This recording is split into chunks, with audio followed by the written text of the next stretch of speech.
This is the Rise Up See Red podcast, all about the Arizona Cardinals and the NFL, featuring insider and outsider perspectives. Enjoy the best hour of Cardinals talk on the web. Now here are your hosts, Jess Root and Seth Cox.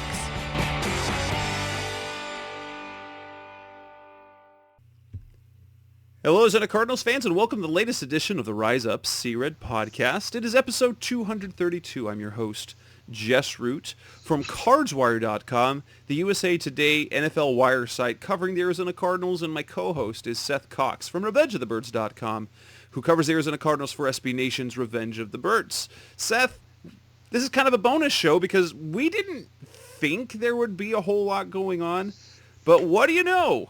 There is a whole bunch to talk about after just a few days of training camp. How have things been over there at the site? What's new over there at Revenge of the Birds?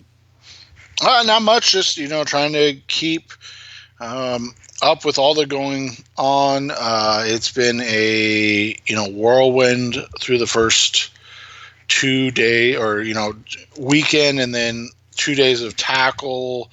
And then no pads on Monday or Tuesday when they came back, which was weird, right? Like that was different, but a lot of information, a lot of good things. You and I had a little tip this morning that they were going to be signing somebody, and so we both were able to prepare until the team actually announced it and push one button and get things posted. That was convenient for us. So, all of that, it's just been busy, and they still have 2 open roster spots. That's the craziest thing. That's one of the more interesting things of what's happening at camp. So far the camp opened last week. They opened up on Wednesday with the physicals, the run test. They had practice on Thursday, Friday, Saturday, Sunday.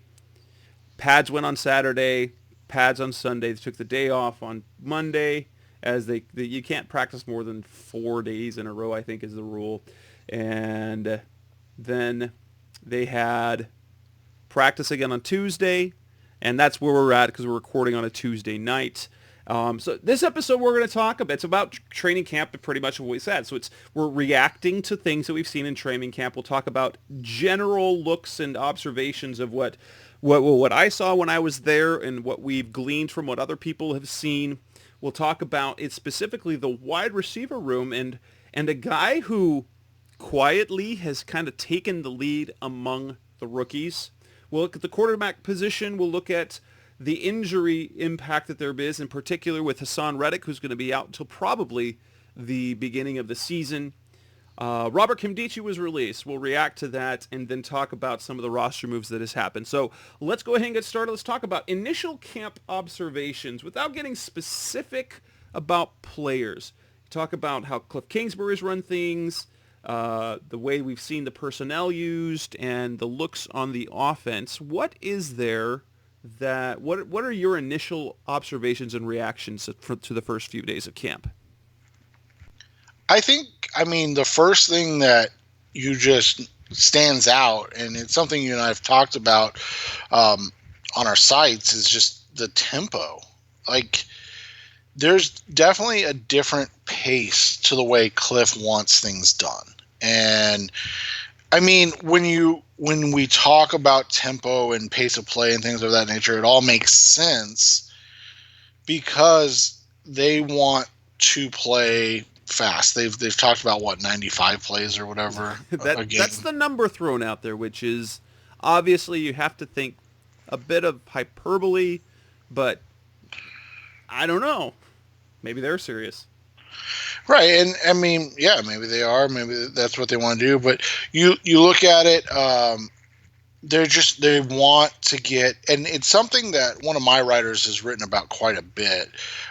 They want to get as much, or as many reps and good reps as they can, and that matters in the air raid offense. That matters in getting used to working at a high tempo, but also seeing things, getting into sync together, getting in rhythm, things of that nature. And so I think the tempo has been something that is really quite impressive so far. And I've noticed that as well. I will say this. Over the years, I've been to a lot of training camps, and this really, there's kind of a mix of the Bruce Arians approach and the Steve Wilkes approach.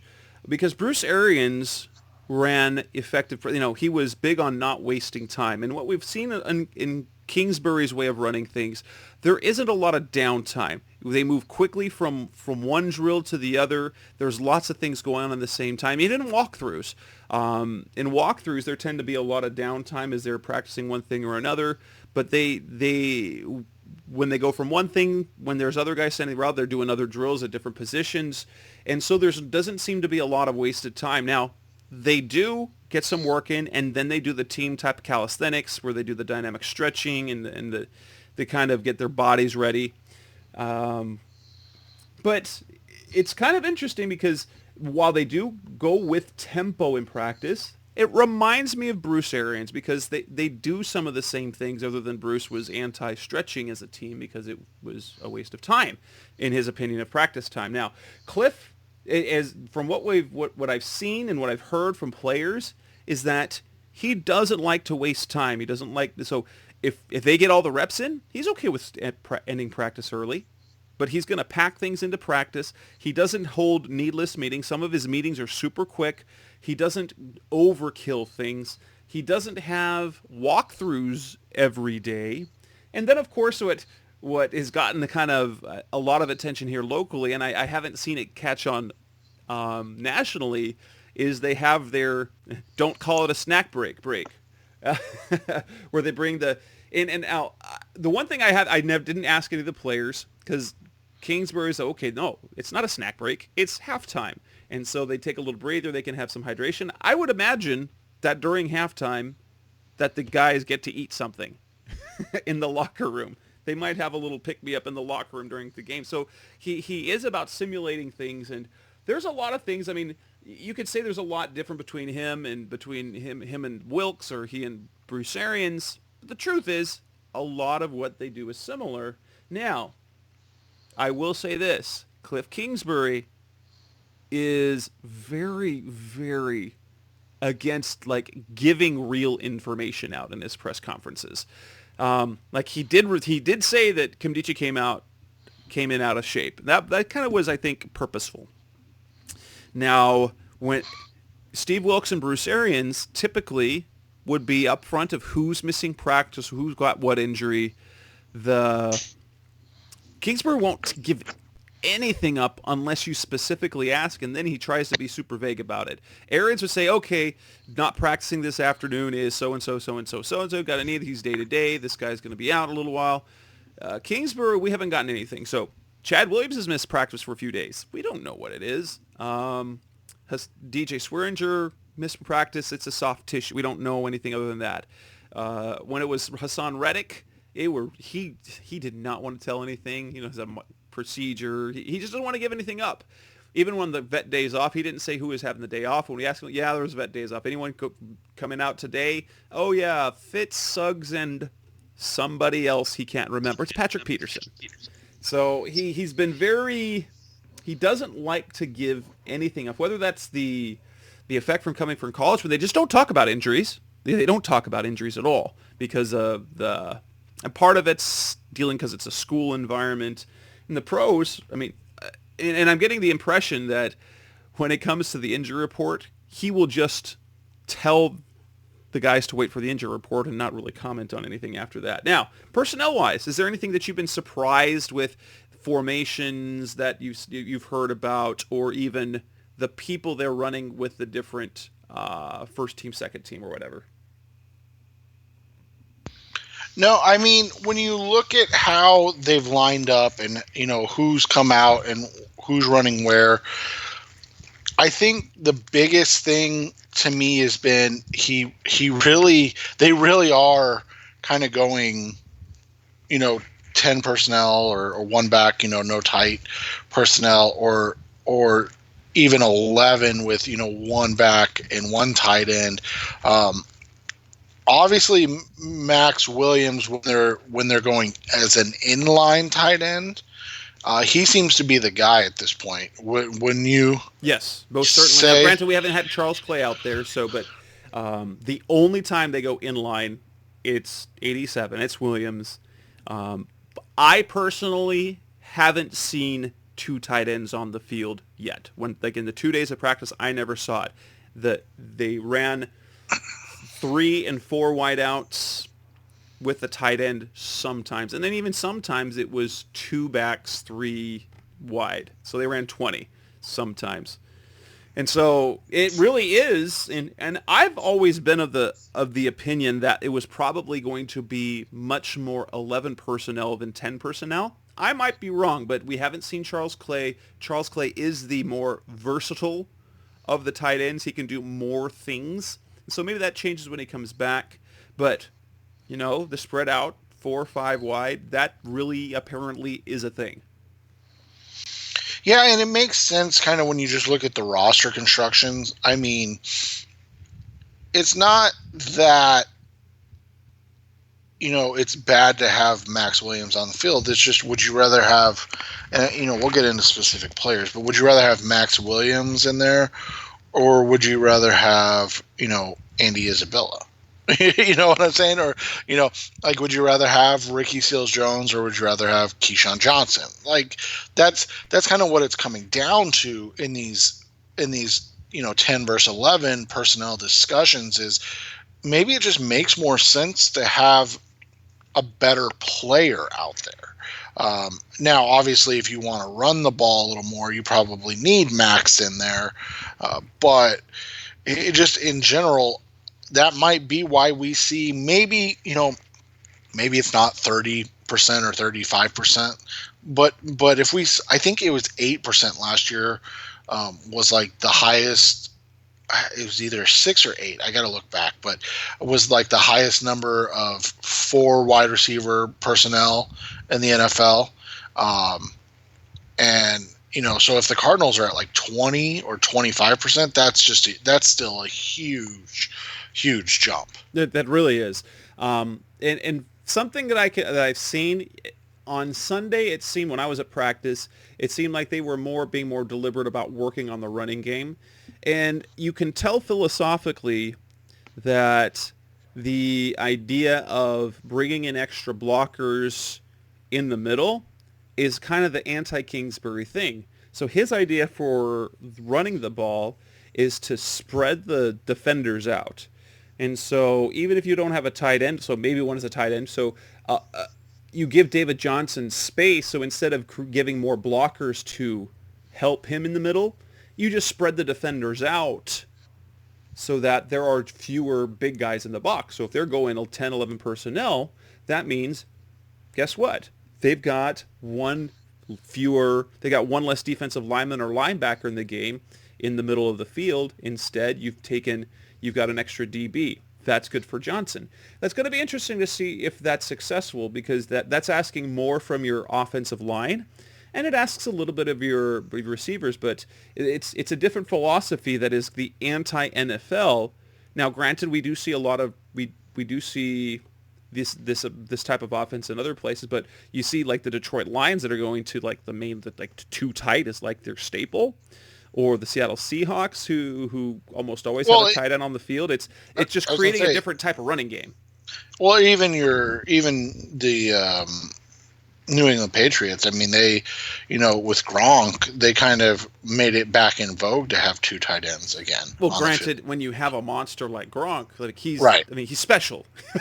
But he's special. that goes back to what I said. Like sometimes you have to, there's 2 thought processes.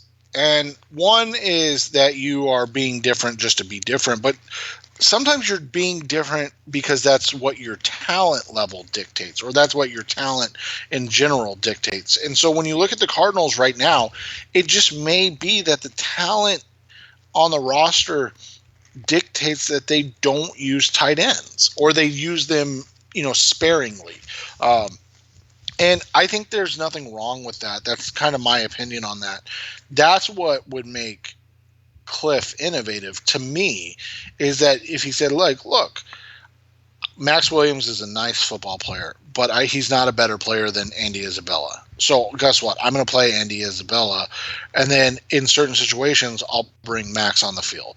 Like I said, whether it's Andy, whether it's Keyshawn, whether it's Kevin White, Demir Bird, Trent Sherfield, whoever it is outside of Larry and Christian, that to me states that, hey, this is what we see as the talent of our team. And that was one of the things, that I think a lot of coaches get caught up in. It's like, this is, we have, really good receivers, but you can't put 4 wide on the field every play. Well, why can't you?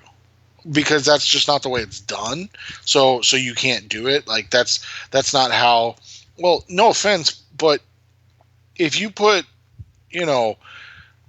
Jim Dre on the field, is your team really better than if you had, at his peak Michael Floyd or healthy John Brown? No, they're not. But we have to get, we have to have that tight end out there to be. No, you don't. Like if the tight end's not better, your team's actually going to get worse just because he plays tight end. So that's where I come from in that. Like that's what's innovative to me is when you are willing to say, hey, like my best 11 are 4 wide receivers, and 1 running back, and that's how we're going to line up. Well, when you think about it this way, so if they've got 4 receivers out on the field, that's going to force nickel and force sometimes dime. And even if you're talking about the running game, guess what you've just done? You've now made it 5 or 6 in the box for David Johnson. And what we saw last year, he does not thrive in the heavy box sets. I mean, he ran into a lot of big boxes. He had fewer negative plays last year, but he had far fewer explosive plays. And so now you get him into space to make somebody. So he's gonna have to. There's gonna be one guy for a lineman, and now he can just make a move and get out and move. It's gonna be interesting. I'm actually very excited to see how this works. And it helps when you have because you're going to force teams to either have a mismatch in the passing game in the slot on someone with a linebacker, or you're taking big guys out of the middle, which is big for David Johnson and Kyler Murray. Well, and the other thing is, and to that point, what has to happen is you can't have just Fitz and Kirk options like is happening in training camp is great, but these guys, whoever the other 1 or 2 are, have to translate it over to the season because that's what's going to open up the field. Like if you only have 2 guys out there that can catch, well, then it's really easy to defend still because you're like, all right, you can go 4 wide. We're just going to sit in a faux heavy box and make Chad Williams beat us. Okay, well that didn't work. So now these new guys have to prove that they're threats and that they can do something. And I think so far, as we'll get into, is that there's at least one that you're excited about and probably 2. Coming up next on the Rise Up See Red podcast, we're going to come back and talk about the receiver room in general, who's standing out, and it might surprise you who it is. That's coming up next on the Rise Up See Red podcast, the best hour of Cardinals talk on the web. We're back on the Rise Up See Red podcast, the best hour of Cardinals talk on the web. It's time to talk receivers. It's of everything that's going on with the Arizona Cardinals, that's where the most attention is because of how bad the unit was a year ago and how much talent they added to it, just how much they threw at that position. They drafted 3 receivers. They signed Kevin White. They signed Demir Bird. You bring back guys like Chad Williams and Trent Sherfield. You put in a new scheme that's receiver heavy and receiver friendly, supposedly. But we've seen, and here's the thing, all 3 of the receivers have looked good at times, but the one guy that is standing out is the one people spoke publicly about the least externally, and that would be Keyshawn Johnson. And in fact, up until Tuesday's practice, he wasn't even the one making the biggest plays. So we've got Andy Isabella, you've got Hakeem Butler, and you've got Keyshawn Johnson. And as of right now, it looks like he has the inside track to be even their number 3 receiver, wouldn't you say? Yeah, it sounds like from everything that we've been hearing is that thus far, the guy that has kind of made himself into the 3rd wide receiver is Keyshawn Johnson. And one of the things, let me find it. I was talking to some buddies that work in the league, and I gotta find what he said. But so they said I texted them about today about how he was having another good day, and somebody said he's Rashard Higgins, who's been blowing up at Cleveland camp. You look at it with the Browns, and they've got Odell Beckham Jr. and Jarvis Landry, and the guy that's getting all the buzz is Rashard Higgins. Like, that's impressive, and it's he outplays his athletic testing position because he knows how to play the position. The other guy said being able to catch and get open is really helps, and that's what people miss. Like 50-50 balls, those contested catches, jump balls, things like that. Those are all great, but it's even better when you just are open and you just got, what I'm saying? Like, if you run good routes, you're able, you look at a guy like Keenan Allen. Obviously Fitz wasn't ever really a burner per se, but he was a fantastic route runner. I mean, he still is, and he's still getting open every day. You look at those type of players, Anquan Bolden, those are guys in the same mold, or Keyshawn Johnson's in the same mold as. He is not an elite athlete. He is not this guy that's just going to open up and run right by you. He's nuanced, but he understands how to work his routes. He understands how to set up defensive backs from one route to the next. And that, to me, says more than anything else about him, because he's creating this opportunity for himself to be an impact player for this team early on. Yeah, he garnered some high praise from General Manager Steve Keim. When NFL Network was at camp on Sunday, they talked to a lot of people. Steve Keim says that Johnson is the potential rookie who could break out. And the more I think about it, I'll be honest, as much as I liked what I saw to Keyshawn Johnson well, I didn't watch much of him, but I saw him against ASU, and I saw him against Boise State in their conference championship, and he was just so good. But drafted in the 6th round, people were buzzing about how he's going to be. I'm like, okay, let's just hold on. 6th round picks don't always make the roster, so he's going to have it's going to be a hard. But here's something that Kurt Warner said over the weekend when I heard him talking to some guys, and it's interesting about how they have the talent set up in that wide receiver room.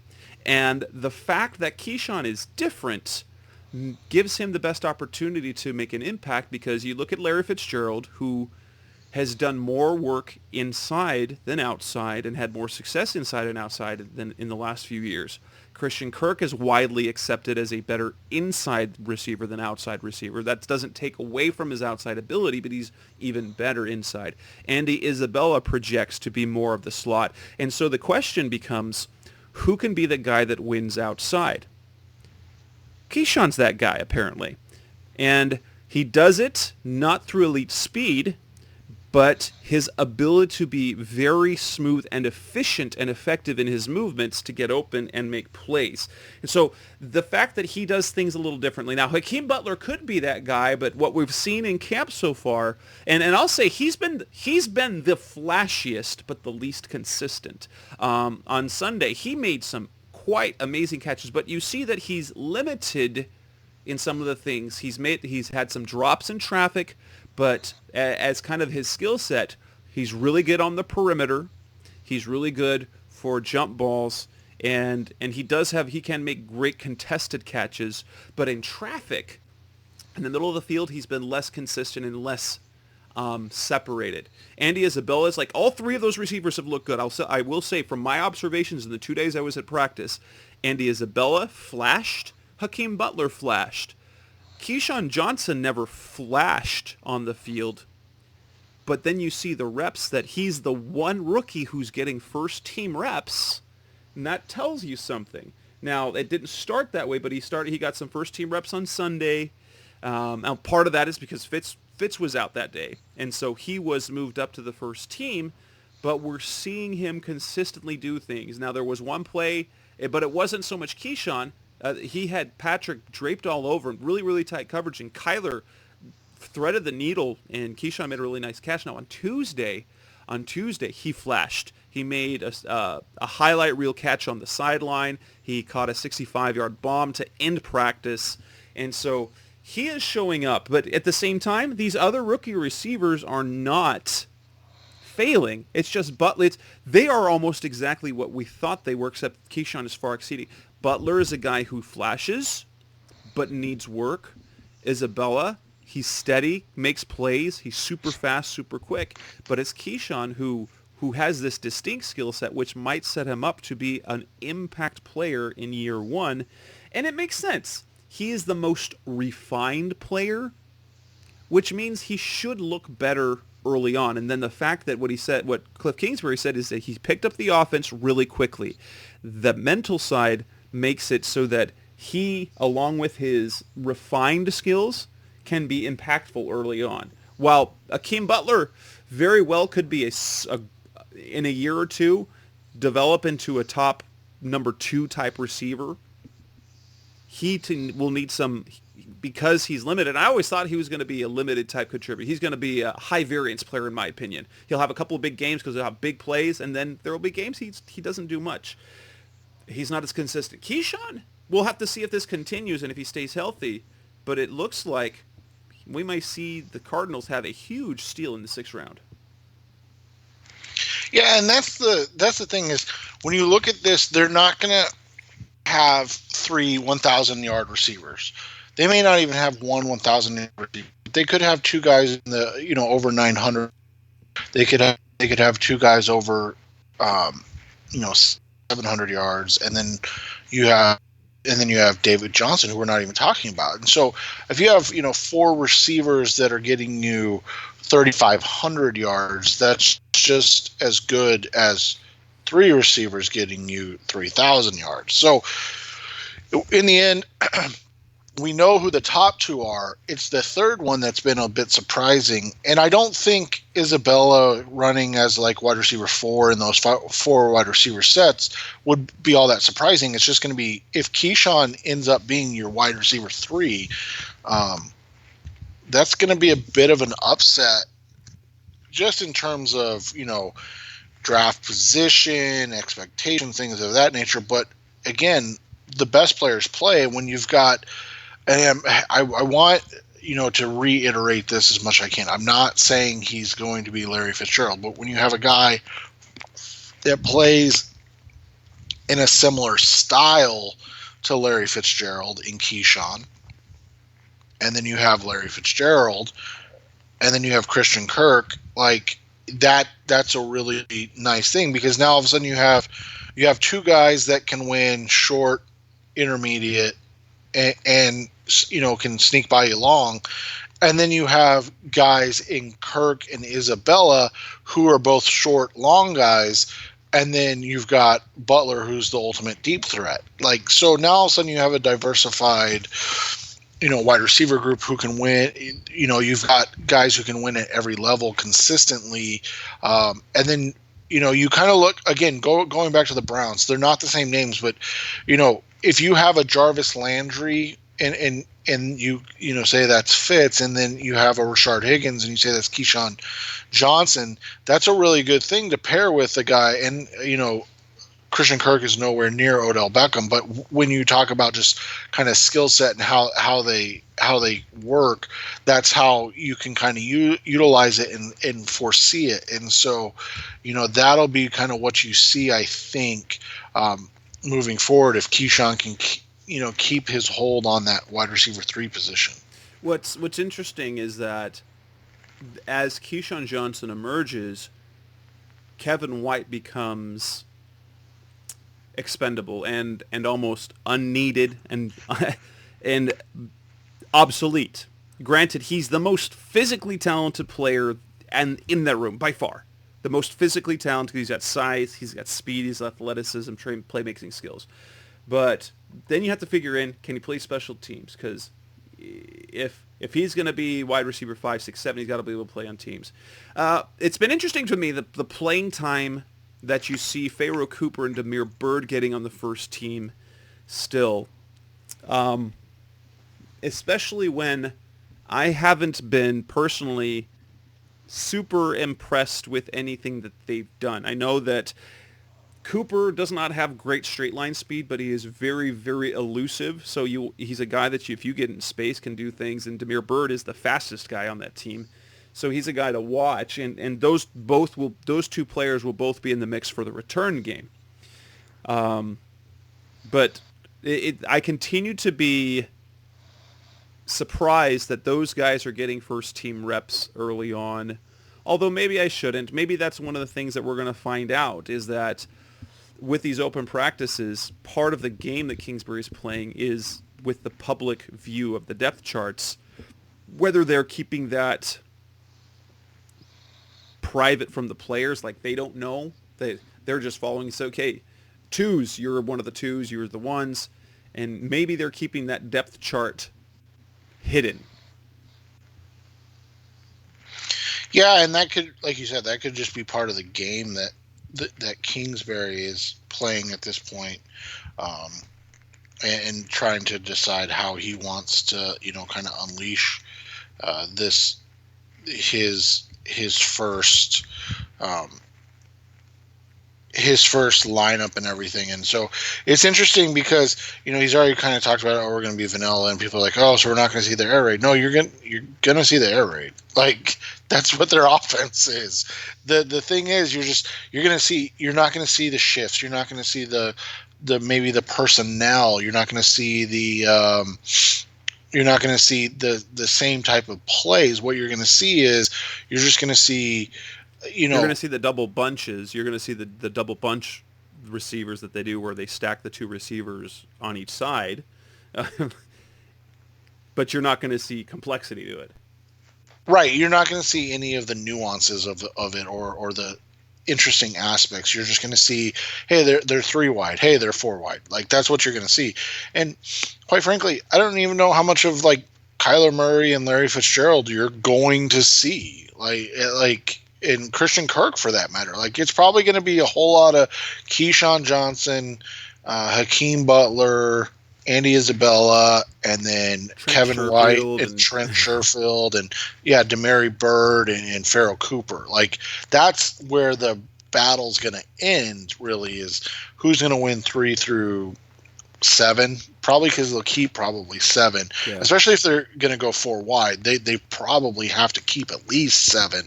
So who's going to win those 3 through 7 slots in that wide receiver room? That's what's going to be so interesting. Coming up next on the Rise Up See Red podcast, we're going to talk about the next position group that's of interest. That's at cornerback. That's coming up next on Rise Up See Red. We're back on the Rise Up See Red podcast, the best hour of Cardinals talk on the web. It's talk cornerback. Patrick Peterson, he's going to be suspended. How are things going to play out the rest of the way? So here's what we've seen so far. Obviously, Robert Alford has been practicing very physical. And after that, an interesting observation by comments made is what we've seen when Patrick is out there, that Tremaine Brock plays in the slot. When Patrick is not in there, Tremaine plays outside, Byron Murphy plays inside. Otherwise, when when they've got Patrick in there, that it is Byron Murphy playing outside, and then he slides inside. Actually, no. one day he slid inside, and then other days he did not. So when it was Patrick out there, when Patrick was when Patrick was out there practicing, then Murphy would start on the outside, move inside. When he was playing nickel in first team, on the second team we saw Dietrich Nichols with Nate Brooks and Chris Jones on the outside. People have been saying that they think that Byron Murphy will be the number 2 corner. We on this show, and I in particular, have said that probably isn't the best way to go because of the temporary nature of that. Where if you have Byron playing outside and Tremaine playing inside, what are you going to do when Patrick comes back? Then you're giving Byron a whole new role. While it would make sense to play Tremaine part-time on the outside and Byron inside. Now, it might be that Byron beats out Tremaine and so is the outside-inside slide, but it would make more sense to me that he sticks exclusively to the nickel. And there was a comment made recently because they keep talking about Byron and nickel, and that's the position they really focused on after the draft. Is it really that hard to believe that they're going to use the veteran Tremaine Brock in the temporary position? No, that makes the most sense. I mean, one, like you said, veteran. I mean, that's the key term right there. This is a guy that has played outside. He is far and away better inside, but so is the rookie. And one of the things that we loathed about Bruce Arians and then whatever last year was this inability to put guys in a position to be effective. And so can Byron Murphy play outside? Absolutely. Is it the best utilization of his skill set? No. And so what Vance has done is he said, look, and we've talked about this because we've called Tremaine Benwickery, right? Like that's what we've said pretty much since they signed him, is that this is the same thing. Hey, we need you to do this. We realize you're probably going to give up passing yards, you're probably going to give up catches, and you're probably going to get burned at times. But you know what? You're a 30, 31-year-old, 9-10-year veteran. We don't care because we do what we don't want is Byron Murphy getting torched on the outside. And then all of a sudden he's got an issue with confidence, or he's got an issue where he doesn't believe in himself, or worse off, now you're saying like, look, he can never go outside because he's already been exposed. We have to keep him inside. So when you look at it from that perspective, it's something you and I've talked about, but it seemed like it was missed by so many people. I thought it was logical. I don't know. Did you? I thought that we knew that's kind of what they drafted him for. Right. I always thought that he was going to be their nickelback.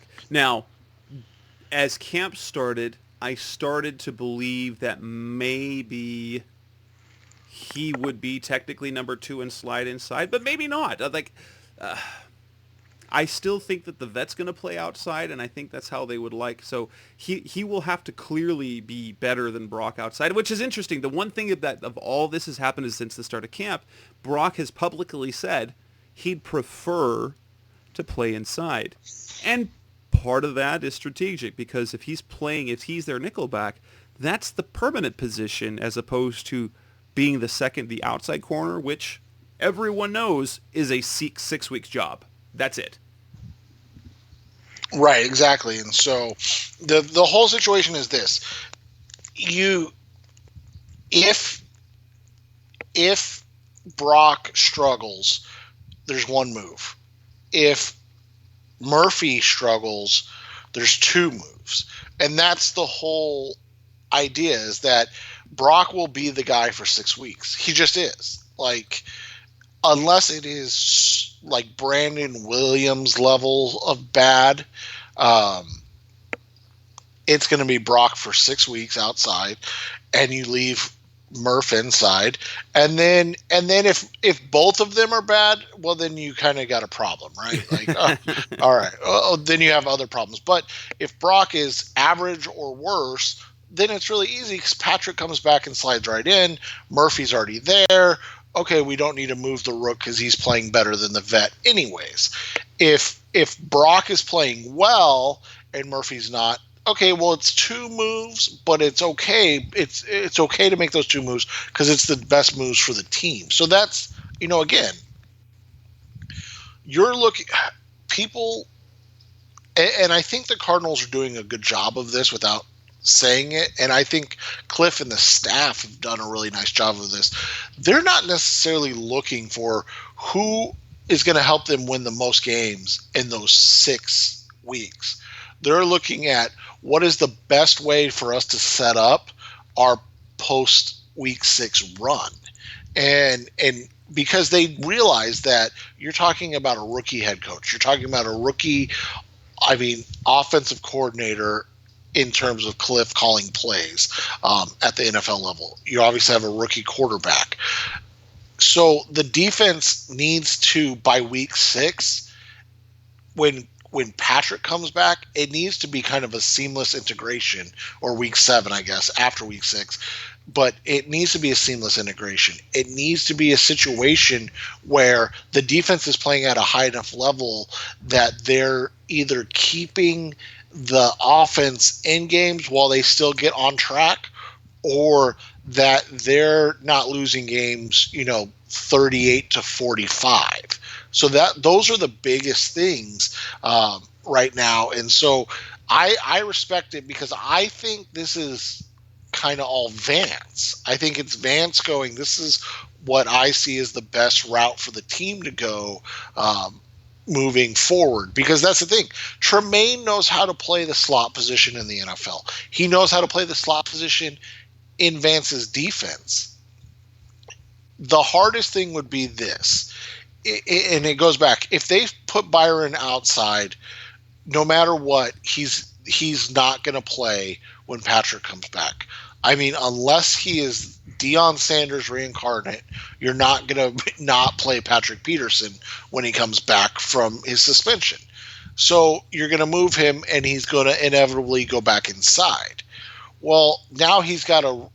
Now all of a sudden you're doing the Hassan Reddick thing, right? Like, okay, we're gonna have you at slot. Okay, now we need you outside. Okay, now you're going back to the slot. Like that's what you don't want to do, especially, and not that Byron has never played corner before. Obviously, that's what he played in college. That's where they drafted him.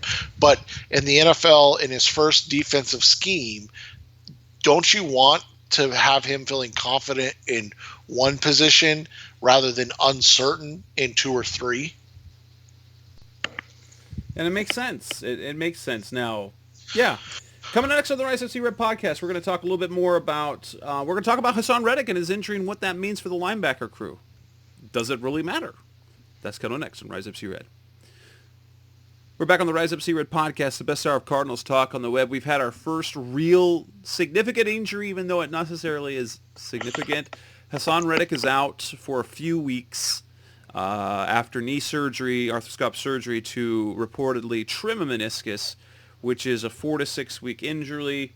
Vance Joseph said he's going to be back by week 1. This feels like Deone Buchanan again a year later.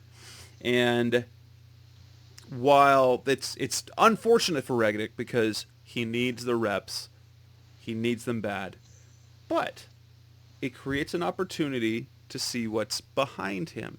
And what they have are a bunch of young players now behind. They don't have a lot of experience. They are 2 years and fewer. You've got Dennis Gardeck, you've got Zeke Turner, you have Tanner Vallejo, you've got Joe Walker, and Peter Robertson. And now the undrafted guy, Dante Booker, who just came off PUP. Vance Joseph says that's a deep position. Do we believe him? From a paper standpoint, no. But you have to have faith in what he's done with linebackers. He's done a nice job. you kind of wrote about this in that Gardeck kind of fits the mold of what he looks for in his linebackers, right? So it's not optimal, obviously. And I've seen a lot of people say, oh, at least it happened now, as opposed to in the season. But the whole thing is this, and I wrote about this, Hassan Reddick needs those reps. Yes. Like, terribly bad. Like, he's been a really bad inside linebacker or off-ball linebacker or whatever he was supposed to be in Steve Wilkes' defense. He wasn't good at it in James Betcher's defense. He needs the reps. He needs the time. He needs to learn to read and trust his eyes and see, know what he's seeing. And now all of a sudden he's not going to get that. He's not going to get it at all until real games. Like, that's the most concerning thing to me, is that it's another kind of setback for a guy that they needed big things out of this year.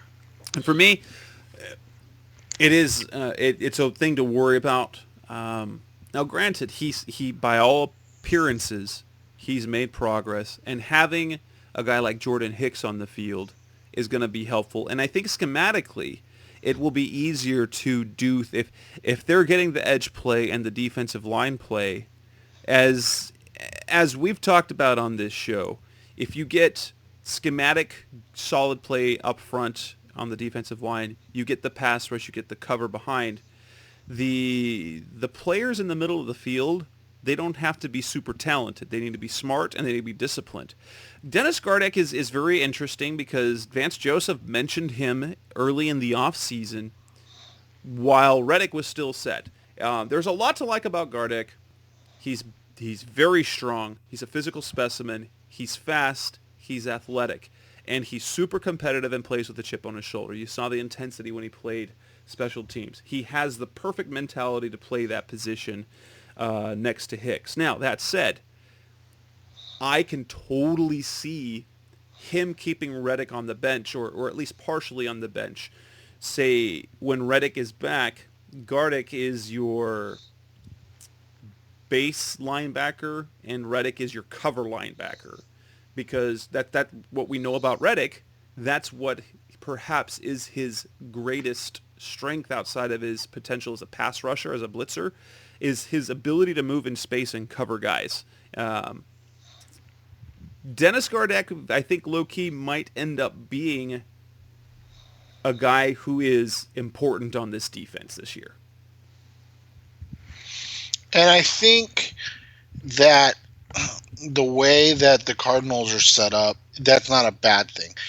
I mean, obviously you want Hassan Reddick to be not only the guy, but to be, kind of a guy that breaks out this year. But if Gardeck steps up, it's still, you still have your linebackers set for the next 2 years.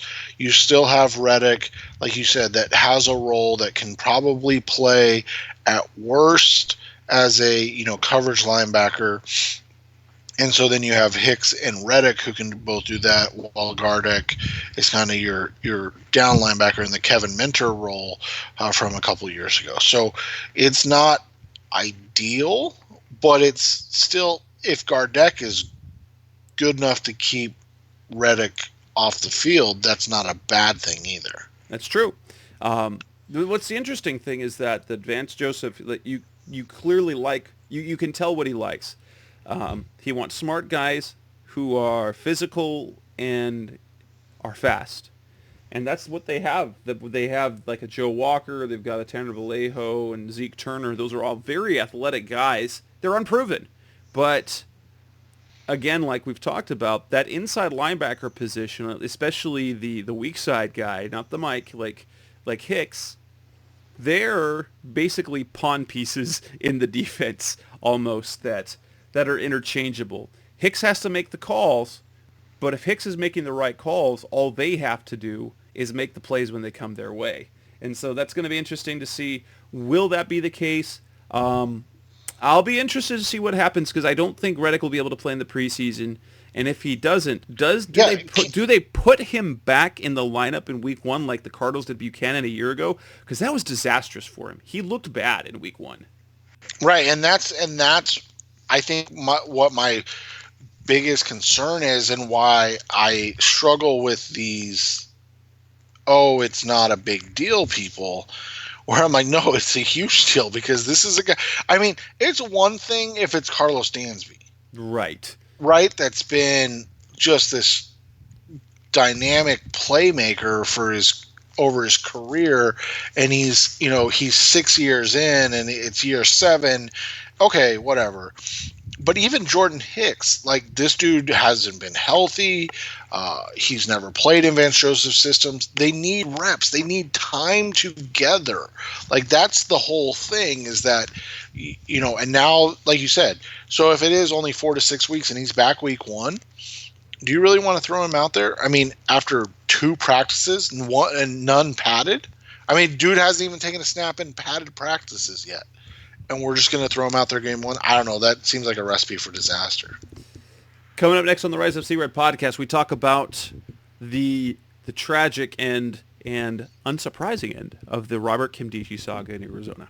That's coming next on Rise Up C-Red.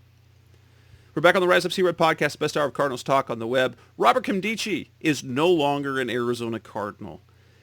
The last straw came in when he showed up to training camp. Kingsbury said, out of shape. John Gamadoro on the radio on Arizona Sports said he talked to a player, and apparently what he was told is that Nkemdiche showed up to camp at 350 pounds when he's listed at 314 and obviously did not show any real interest or effort into being camp on time. And perhaps that was because he knew he's still recovering from the knee injury, but it was a bad look upon bad look upon bad look this offseason. And on top of that, on Sunday, he was due a $400,000 roster bonus, and all that led to Saturday evening. I was a little bit upset about it because what did they do? The Cardinals closed up the stadium, so everyone had to be out of the stadium by 6:30. 6:40, they announced the release. Nkemdiche released, done with the Cardinals. And that leaves only one 2016 pick left on the roster, Brandon Williams, who isn't likely going to stay on the roster. Yeah, who hasn't even practiced yet. Nope. So the crazy thing is poor Jess he's got a nice setup at the stadium. He can write a quick, 10-minute article on his laptop. And now he's like me. He's trying to thumb his way through an article on his phone. And I'm driving. So I was on my way to dinner, and I pull up as I'm pulling off the freeway and into the parking lot, and I look at my phone. I'm like, are you kidding me? That's how it always works. But no, I mean, this was one of those, saw that coming, right? Like, and neither of us were against the pick. Now, it wasn't I was super excited for the pick. I was thrilled. It wasn't my first choice. I was bigger on. I like Chris Jones more.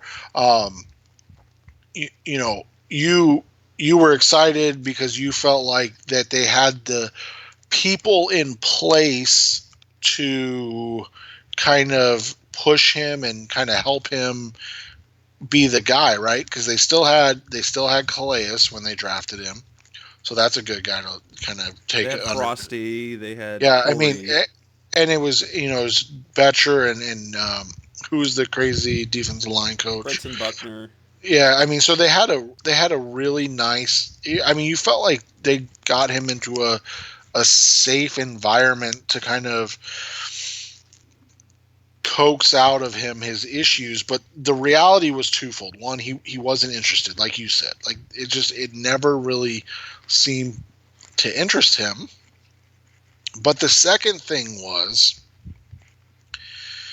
this is a guy, and this will be a conversation we have in a couple of years about another draft pick, but this was a guy who has gotten away or gotten along on simply just being better physically than everybody else around him, even in college. That's how good he was.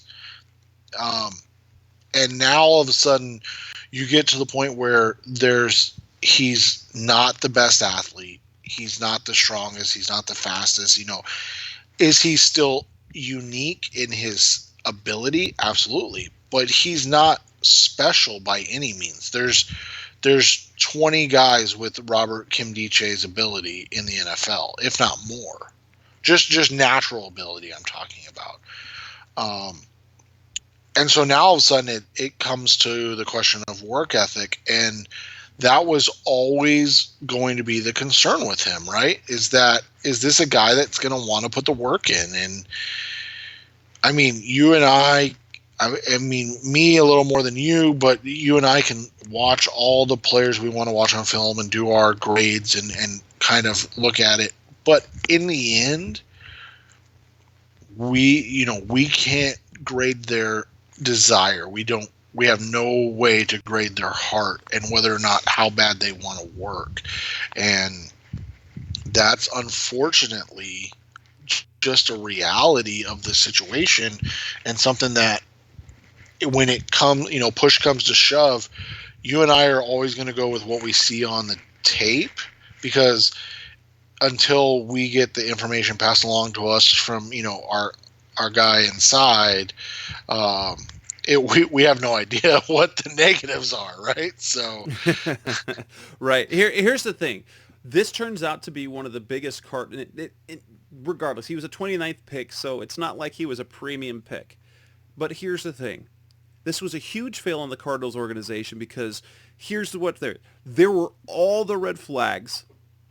And remember, let's go back to the draft. They talked about how they went and had 5 different visits with him. So they spent a lot of time with him. Michael Bidwell, who's the BS, he's got the BS barometer on him as the former federal prosecutor. Nkemdiche had them all fooled for whatever reason. Maybe he had the right intentions, but this is a big fail because they knew of the red flags, they vetted the red flags, and then here's the thing. Every single red flag came up in the league. He would get dinged up.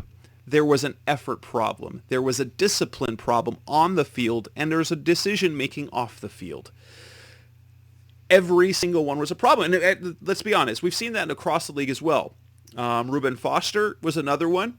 The things that were concerns in college have continued to be concerns in the pros. And maybe teams are overthinking things a little bit. For every Tyrann Mathieu, there are probably 50 guys that are who they are. And we saw flashes from Nkemdiche, because it seems like he can never stay doing what he's supposed to, because last offseason, apparently, he was doing things right. He was disciplined in the defense. But then when he got on the field, he would get out of his area. He would get out of his gap. He'd try to play hero ball, and then he got benched. He has flashes, or he makes progress, gets hurt, and takes back. And he just could never stay on track because of whatever reason.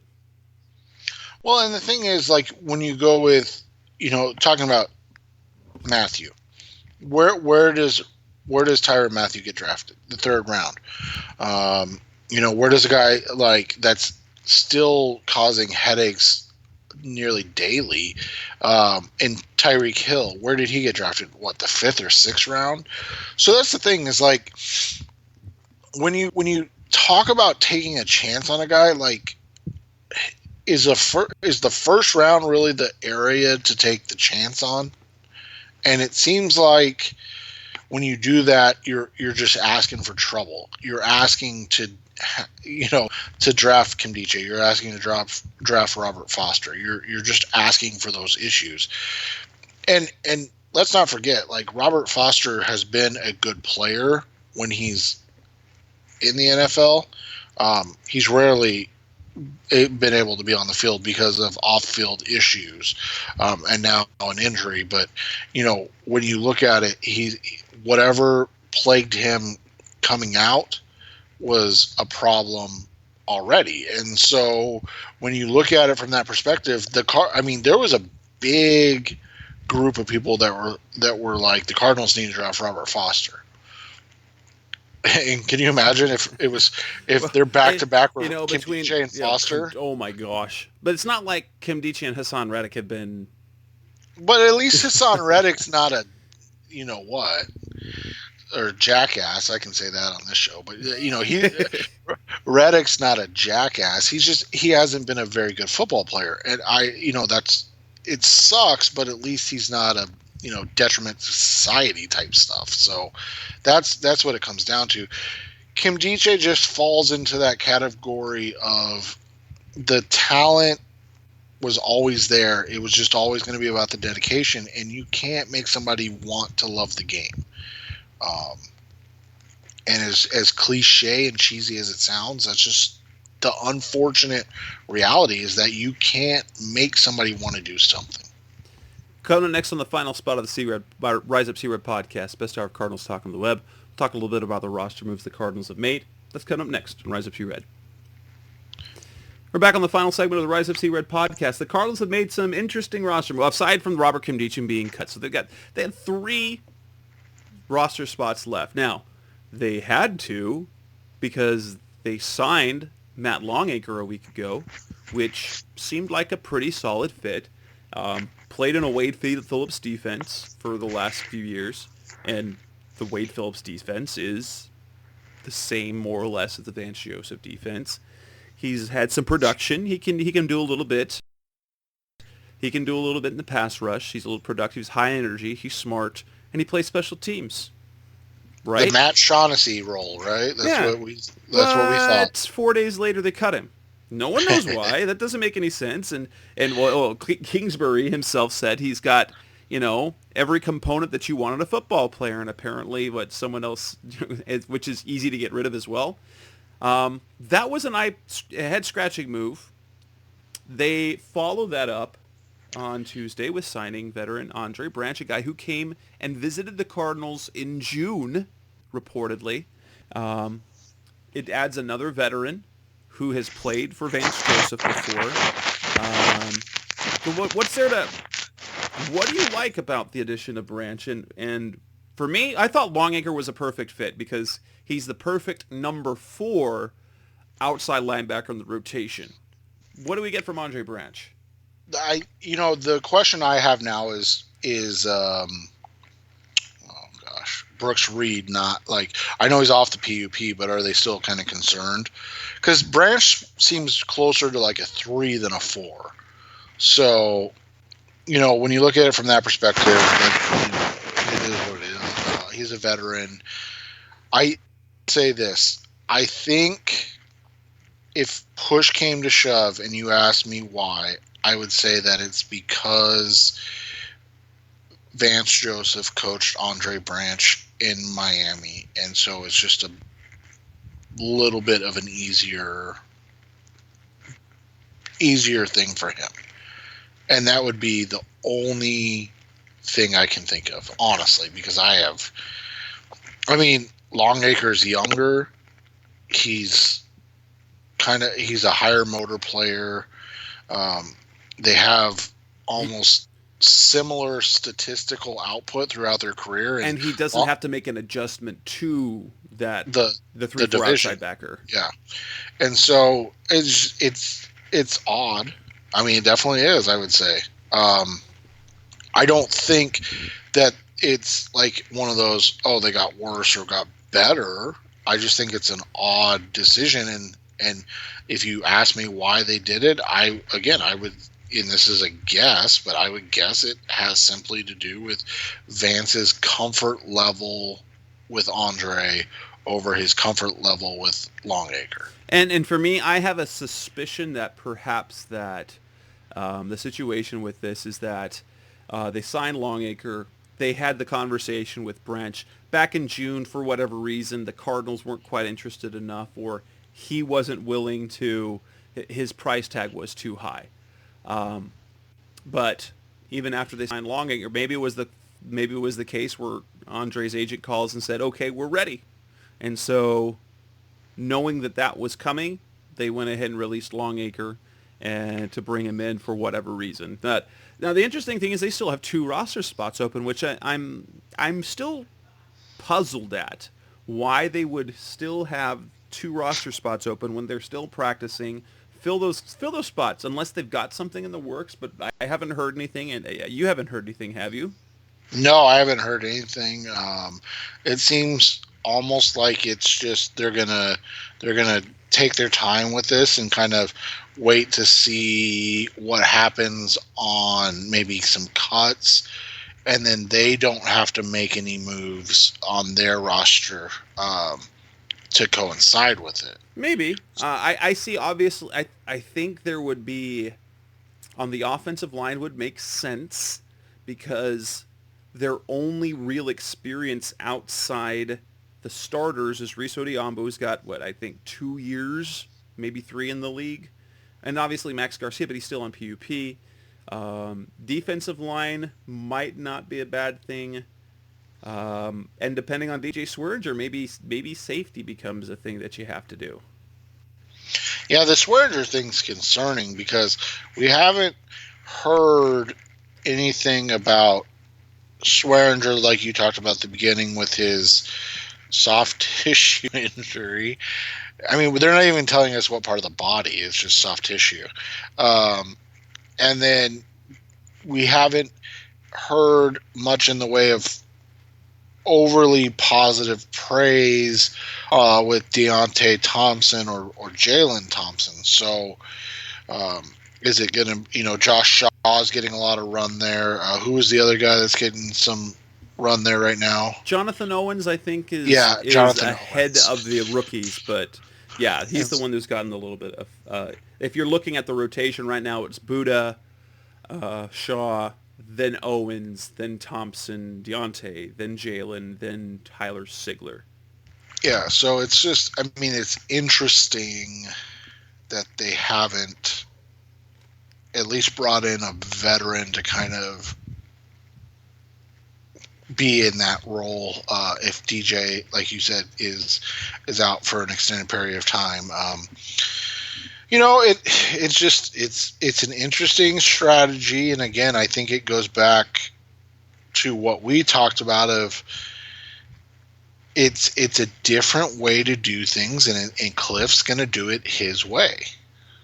Yeah, and with that, I would, for all we know as well, by the time this drops, by the time this episode drops Wednesday afternoon, those spots will be full. So it might be obsolete. So if you're listening to the show and they've already made the moves, go ahead and laugh at us, say we're dumb. But hey, that's it. And we'll go ahead and wrap up the show like that. We'll be back next week. We'll probably be talking about some more.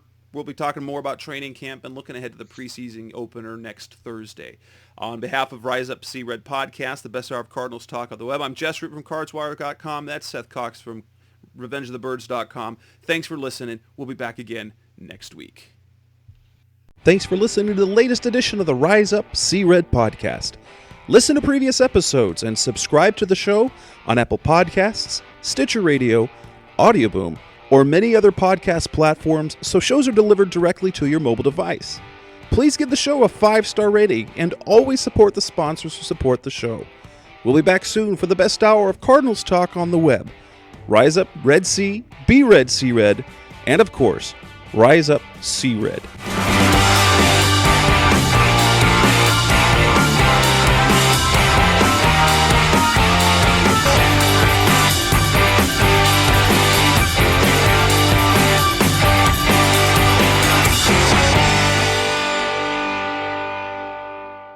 Roll!